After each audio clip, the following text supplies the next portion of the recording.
Again, this webinar is going to be recorded. You will have access free in our platforms. And I think that IPWA will also share these links. Like I said before, this is one of the first webinars that we are going to be presenting to our audience with the vision of creating awareness on the welfare subject. So Elena Meyer is going to be doing a little introduction, and then Karen is going to be going on to the presentation. So Elena, the time is yours. Thank you. Thank you. Well, my name is Elena Meyer, and I'm the Director of Marketing and Communications for the International Poultry Welfare Alliance. To learn more about us, you can visit poultrywelfare.org. But we are the independent global authority for poultry welfare. We work in a multi-stakeholder group in a pre-competitive environment and are very member-led to create welfare resources, to facilitate open communication, the supply chain as our membership, the entire supply chain for poultry and eggs, and to share best practices based on credible research and innovation. And one of our largest projects have been these key welfare indicator guides. The authors of these guides, as Karen will tell you, are our poultry health and welfare committees, and Karen was the chair of the Broiler subcommittee, so she is the perfect person to give you all those great quick tips about the KWI guides for broilers. Karen?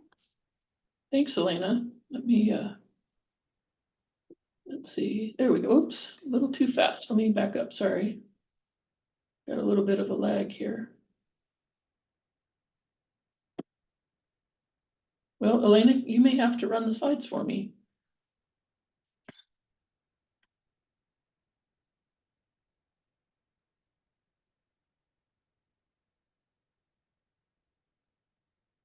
All right, thank you very much. Sorry about that. I think that this is a great opportunity to talk about how key welfare indicators, or KWIs as we'll refer to them, are going to be really important for the industry globally going forward. I think there's a lot of reasons for that. In consumers, you know, all of our end customers are more and more interested in where their food comes from, more than they ever have been in the past. And I think that no matter where you are around the world, a smaller and smaller percentage of the population is involved in food production. Now, obviously that's different in different countries, but as a trend, I think it's moving that direction.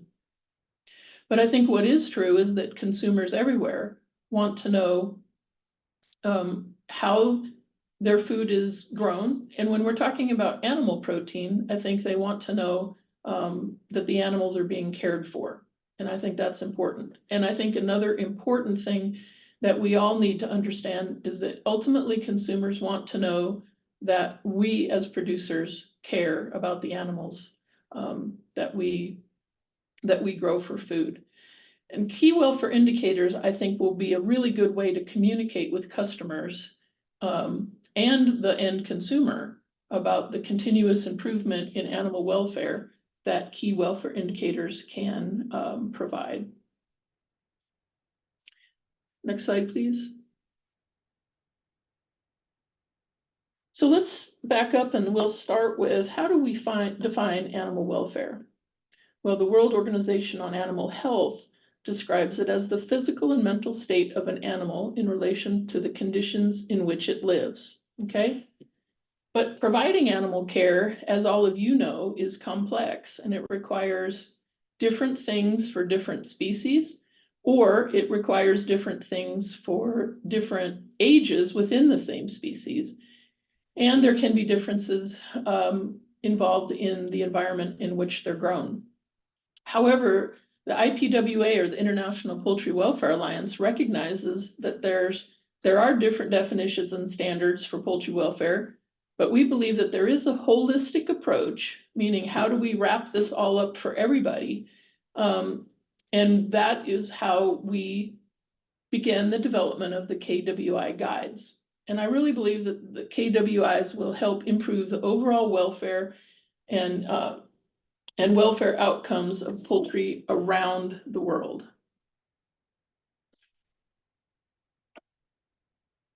So what are key welfare indicators? Well, as we mentioned, every species will have a unique set of key welfare indicators that'll really help us get at the state of the animal's and help drive continuous improvement. But even more specifically, we're going to see different KWIs, for example, for pullets and breeders than we do for broilers. So there may be some that are very similar, but because of their age and because of their function, there's likely to be an additional set of key welfare indicators. Key welfare indicators should be easy to measure. All right, we want to be able to collect the data simply. Doesn't take all day to collect it, and we certainly don't want to have an impact on the animal if we're measuring those, for instance, in a house. So ease of measurement is really important. It has to be consistent across observers.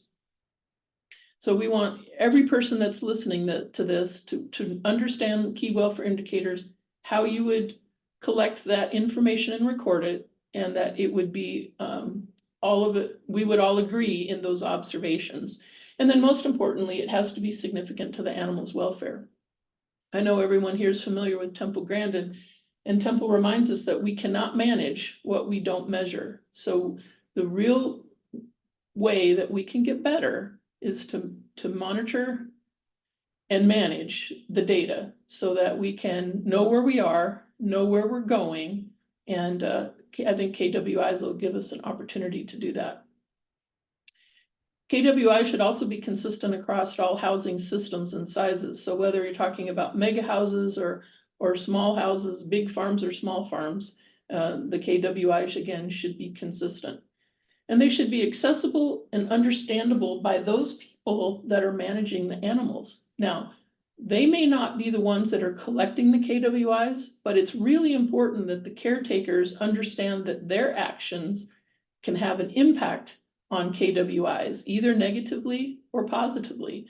So I think it's really important that this becomes a part of the caretaking culture to understand what information is being collected, how I can influence that information, and that's an important part of driving continuous improvement.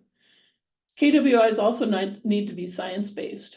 I think that that's really important. But most importantly, they really need to be outcome-based, meaning the measurements that we take directly reflect on the impact to the animal.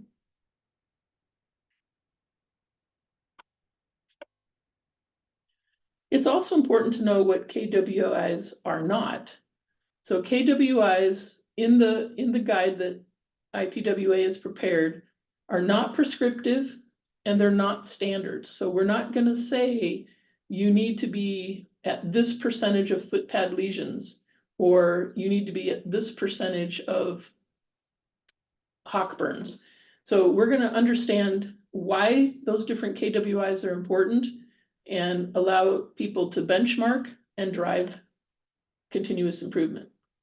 They're not based on any specific region or housing type. So a lot of work went into making sure that the KWI guides can be used globally.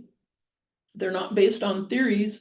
Again, they have to be backed by science. And we put a lot of information in the guide to not only give you plenty of information around why that KWI is important, but also the scientific references so that you can actually learn even more if you want to.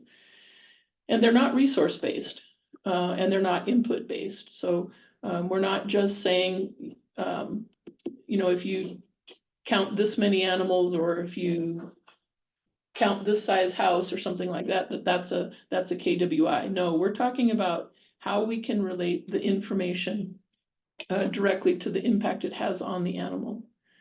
And one of the problems with input-based input-based resources is that oftentimes they tell us how many birds we can put in a house based on the area of the house, but it doesn't give any credit to the stockmanship that's required to have good key welfare indicators at the end of the flock. So you can tell that the difference between input and output, we want to know the experience that the animals had, not just check a box by saying, if we put this many in the house, everything will be fine, because that's not, as you all know, how it's going to work. So why is the distinction important between input and output KWIs? Well, as I mentioned, input changes to the production system just don't guarantee improvements in welfare. And I think it's always important to understand the influence that stockmanship by the growers, by the caretakers, is so critical to the welfare outcomes of the broilers, and that can never be discounted. And that probably has the biggest impact on the experience that the broilers have in the house, is this idea of stockmanship. And that's, again, why it's so important that those caretakers understand what we're measuring, why we're measuring it, and how they can impact it, and be a strong part of driving that continuous improvement. Again, they may not be collecting the numbers, but they need to know how their management can have a positive impact on the flock. Input changes also provide a message to producers that if you're compliant with input, so if I just put in this many birds, or I just use this kind of breed, that everything will be okay and guarantee good welfare. And I think we all understand that that's not the case.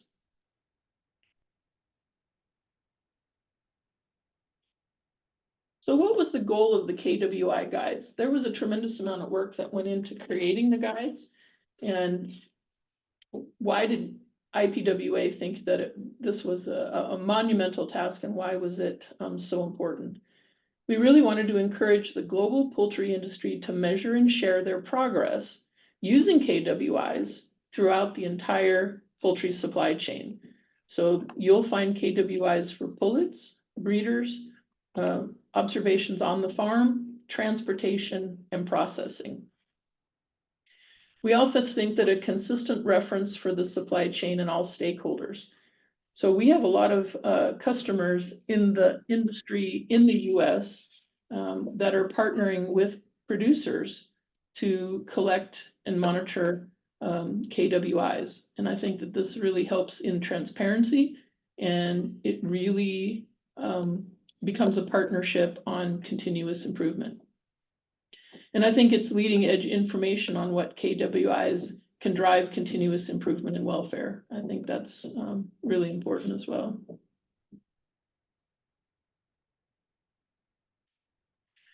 So here's the key welfare indicator, the KWI guides. I would recommend that you go to the IPWA website and check them out. We're talking specifically about breeders today, but you can see that we've covered layers, broilers, and turkeys. But it's also important to know that, and to remember that the KWI guides are not a set of requirements. So they're not going to tell you that if you reach this level, everything will be fine. They are flexible and customizable. So if there's a way that works better for your organization, I think that that's perfectly acceptable. And they're available for anyone to use. You can download them, you can make them available for all of the caretakers and team members that you have. And they're a great reference for farms, hatcheries, processing, and transportation. There's a lot of good resource information, background information in there that really explains why each of the KWIs is so important to improving welfare. And the use of the KWIs will align with your goals and applicable standards and guidelines. So we're all interested in improving welfare, and the KWIs, I think, can be an important part of that.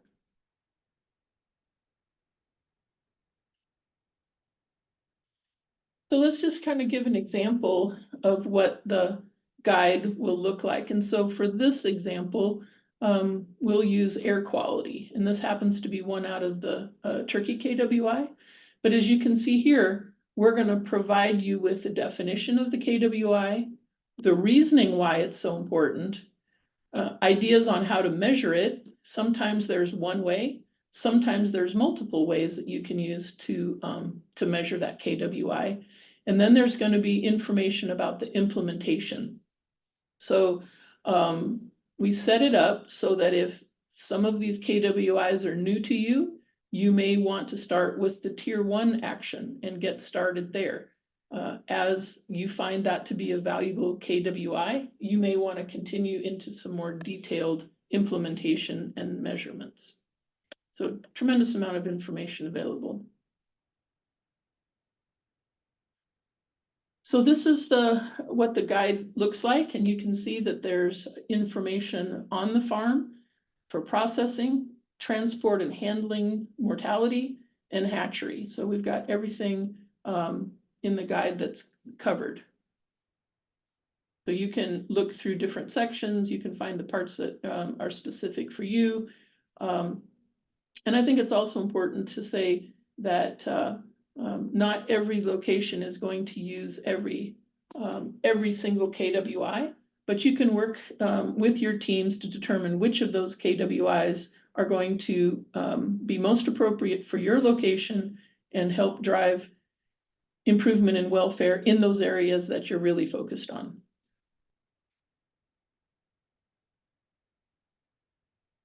So again, let's look at some of the detail here on the information that's provided.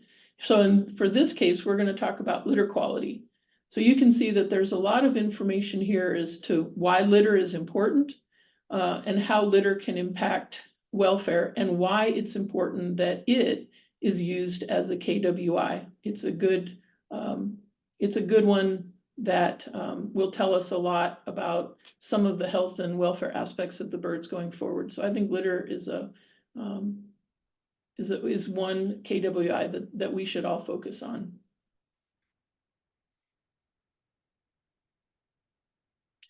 So we're going to have definitions about how the KWI would work for using it for measuring litter. And we're going to give you information on the observation.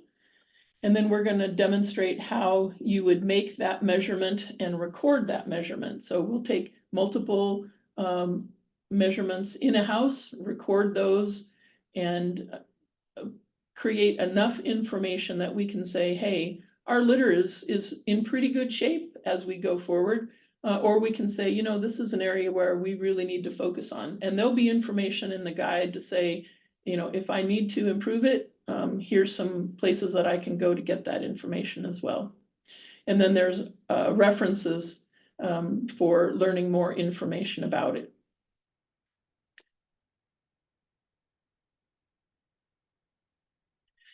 So we're also going to share with you exactly where to start. So you can start with, start at the very beginning, and then you can move forward. And then if you want to improve on that measurement, we've provided even more additional information.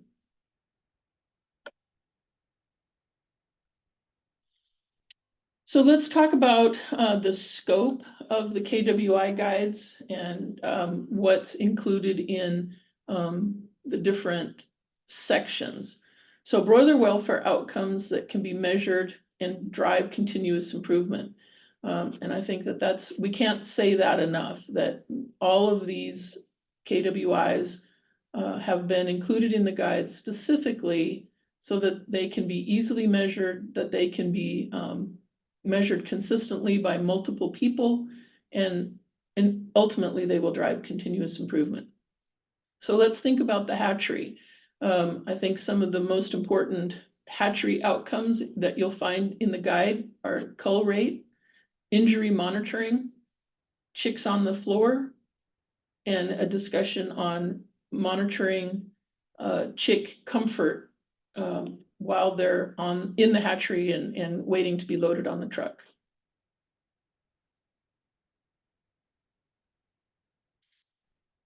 Broiler outcomes that can be measured and drive continuous improvement on the farm include paw scores, hawk burns, and gate scores.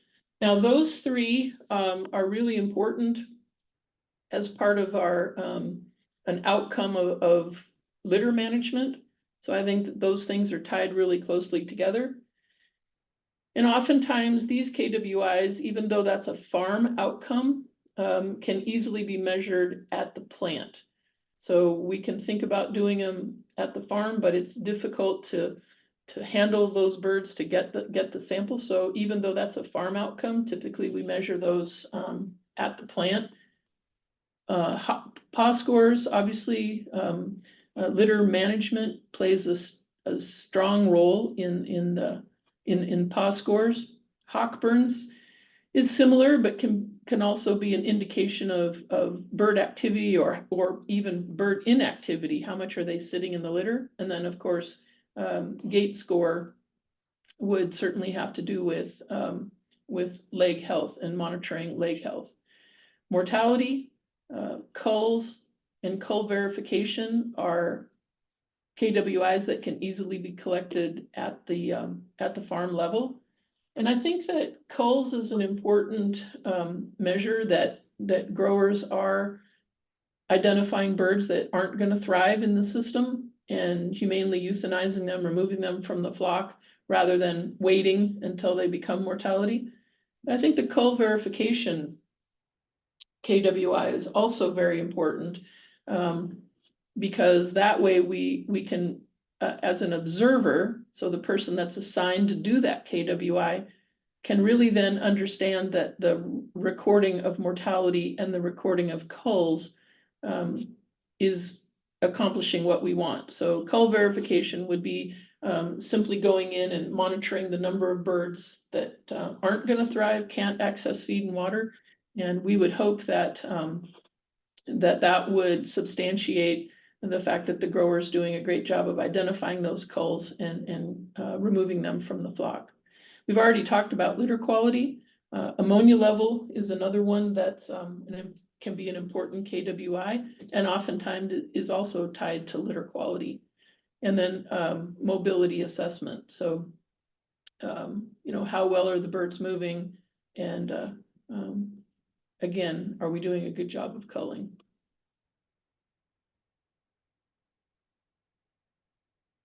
When we think about transportation and handling, it's only a small part of the time of the birds' life, but it certainly is an important one, because there's an awful lot of things that are happening and we want to try to minimize any negative outcomes. So the most important KWIs that are measured during this important period of time is DOAs, or dead on arrivals. And then we need to understand what that number is, but then start to understand, is that farm related? Is it handling related? Or is there something happening at the plant that's contributing to that number? Obviously, that's an important KWI.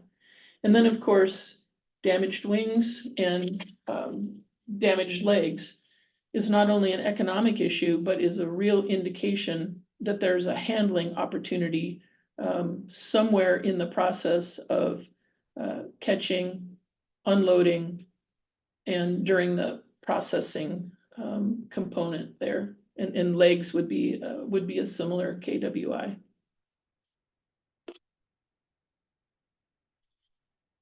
And then when we think about the plant, really some important KWIs here that we need to think about.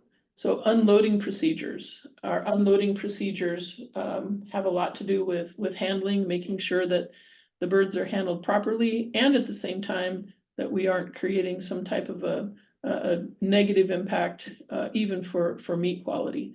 So we're going to think about shackling efficiency, making sure that all birds are shackled properly, and that they're handled correctly during that period of time. Stunning efficiency is a real important one. Whether you're using electrical stunning or CO2 stunning, we want to be the best of the best in rendering those birds insensible prior to slaughter. So I think that that's one that we should all focus on. And that one really helps us understand our whole process, making sure that we understand how the equipment that we have is managed to deliver on that stunning efficiency. And I think we can make real progress there.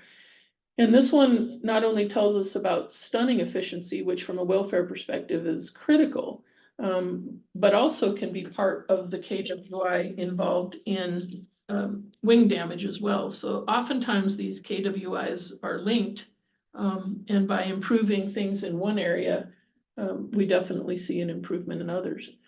And then, of course, slaughter efficiency. That goes without saying that that's a KWI that should be performed and recorded, and the outcome should be at a very, very high level. So I hope I've given you a little bit of a peek into the KWI guides and the information that IPWA has spent a tremendous amount of time putting together. And we really believe that this knowledge will drive initiatives throughout the entire supply chain and globally that will improve welfare. And as we do that, we'll drive initiatives that make an improvement in the industry. It's going to help us from a production standpoint. It's going to certainly help us from a welfare perspective. And it's really going to provide transparency so that our customers and our consumers understand what good welfare looks like. And so really at the peak of this triangle, it's not only a win-win, but it's really a win-win-win. So it's good for the birds, it's good for the industry, and it's really beneficial to customers and consumers to begin to understand that we do care for the animals that we raise, and that we can demonstrate that by using key welfare indicators to drive continuous improvement.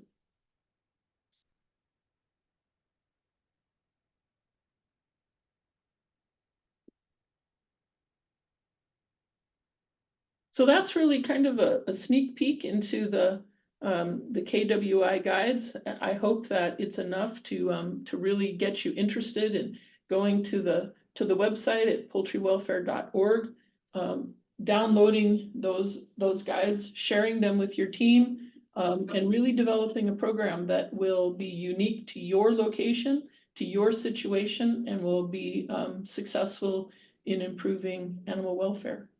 And with that, I would be happy to entertain any questions. Well, first of all, Karen, thank you very much for your explanation. If someone wants to, we have a couple more minutes. If somebody has some question, there is a box, say Q&A. Karen will be more than happy to answer them. But I have a couple questions, Karen. And first of all, I'm very impressed, and I really need to acknowledge the work that is in these guys. And like you say, it's a massive information putting together these guides. So Karen, I have a question. So if a company wants to start from scratch, let's say, because these videos are gonna be seen worldwide, I know that maybe you are more focused in the USA, if I'm not wrong. But if a company wants to start a protocol of starting a welfare initiative, what will be the recommendation? There are companies that they can guide them, or where a company can start to moving forward in this direction to implement the guides. Using the guides, yeah, no, that's a great question. I really think the first thing to do is to become familiar with the information that's shared in the guide. And then look at each of the sections. So if we're talking specifically about broilers, we'll think about the hatchery, the farm, transportation, and the plant. And then I would go through and think about how those key welfare indicators relate to your current data. So is there an area that you feel like you're maybe struggling in? So maybe at the farm, you want to see better litter conditions, then I would use the key welfare indicators around that parameter. So I would think about monitoring litter, and I would also think about monitoring paw scores. And then I think that gives you the opportunity to have a baseline that tells you how big of an impact is that in your situation? And I think there's great information and resources in there to help you understand how to go to the next step, and then collect the data.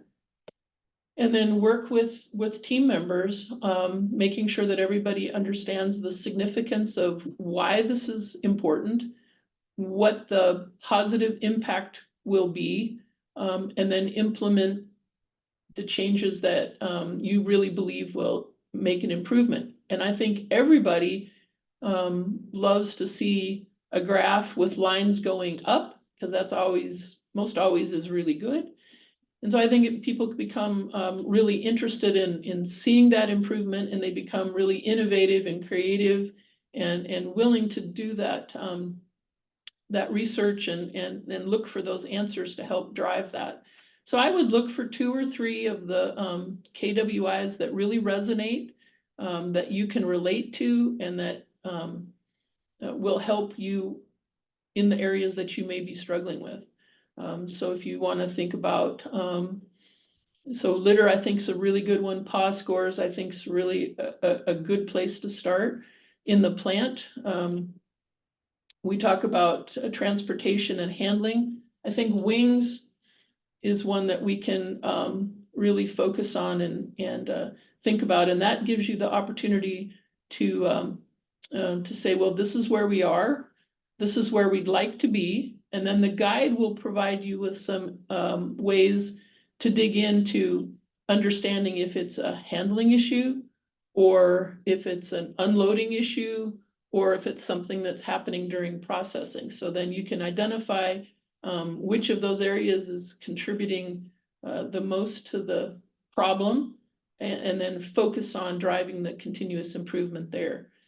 So I think it's going to be individual and unique. But I think that the way that the guide is set up, that it's pretty easy to identify which of the KWIs you would want to start with.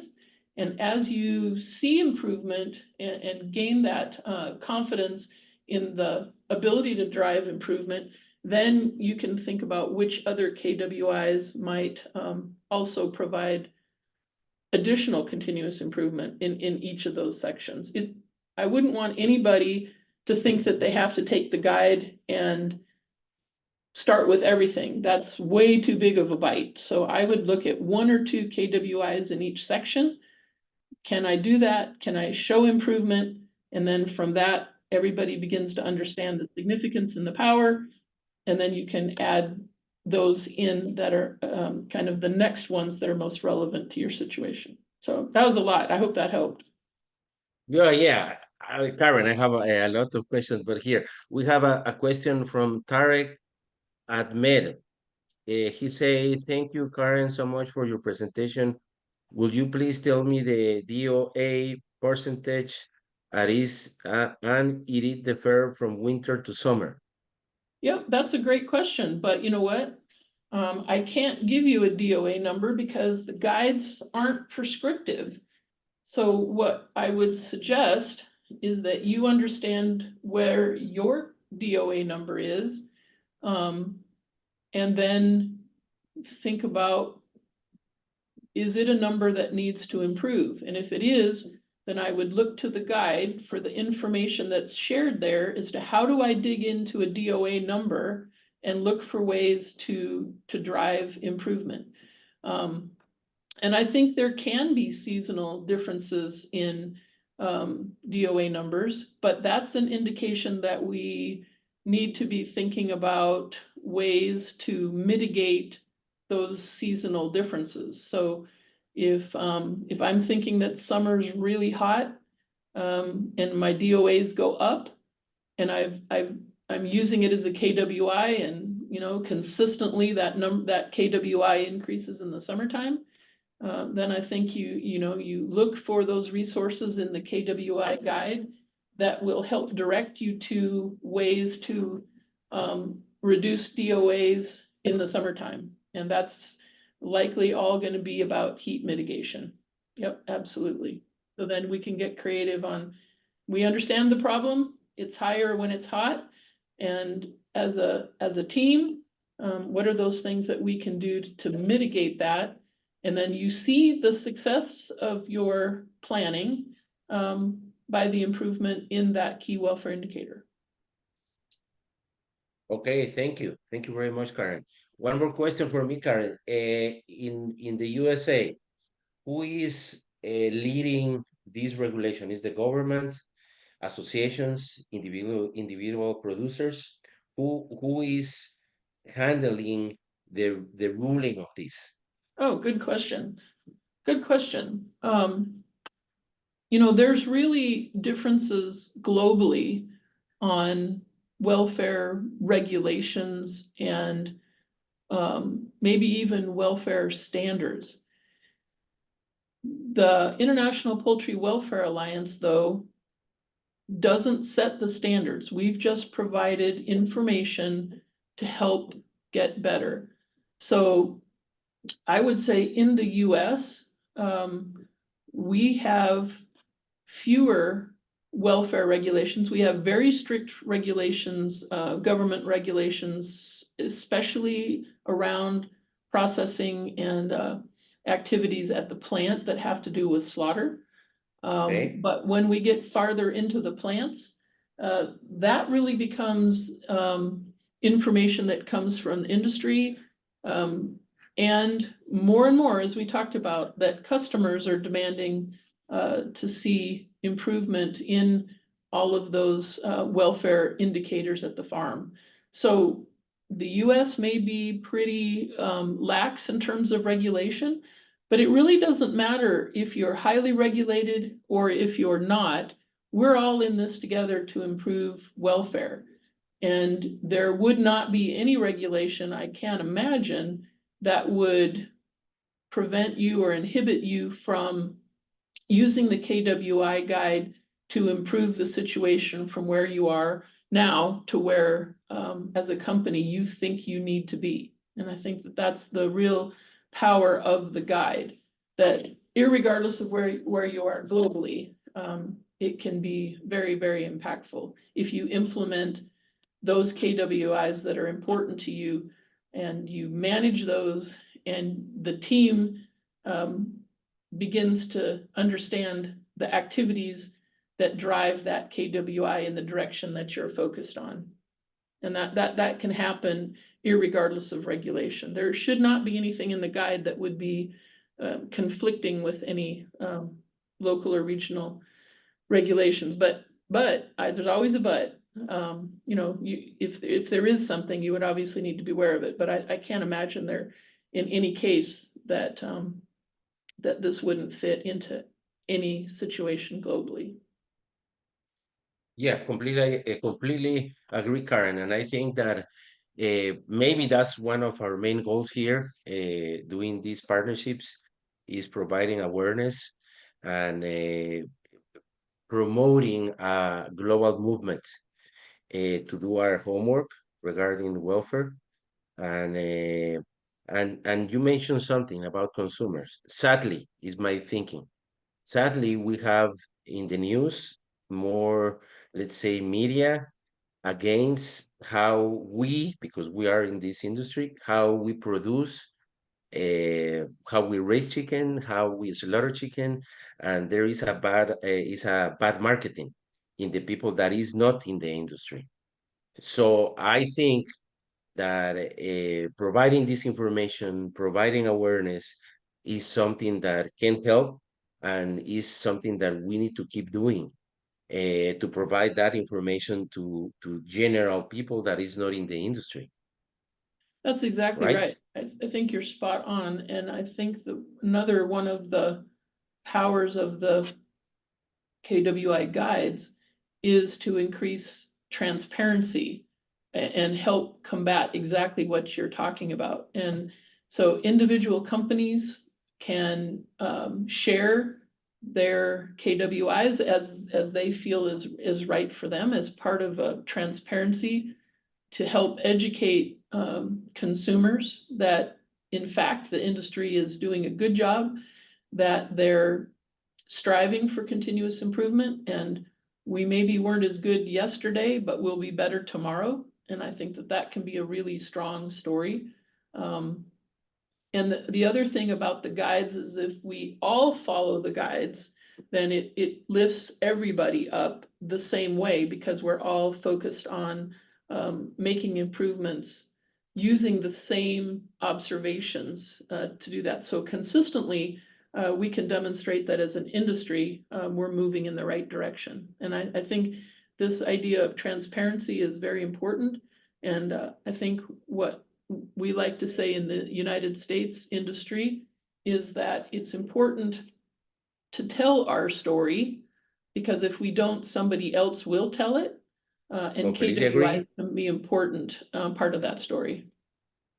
Yeah, completely agree, Karen. So if we don't have any more questions, I'm really enjoying this conversation. I think we can talk for more time, but I think we cover our time, 45 minutes. So if there is any more question, we just want to share to you that also these guys are in Spanish, and in the webpage, also you have learning models that you can go there and have more information. And as I mentioned before, this is the first presentation. We're planning to do the breeder, the turkey, and we have more material to share. So Karen, thank you very much for your input. When we share this information, we will share your social media if somebody wants to reach you or have any other contact. Elena, thank you very much for providing this opportunity to this collaboration. Okay? Thanks, everybody, and I hope you enjoy reading through the guides and using them. Thank you. Thank you. Thank you, Elena. Thank you, everybody. And let's see you in the next one. Bye-bye.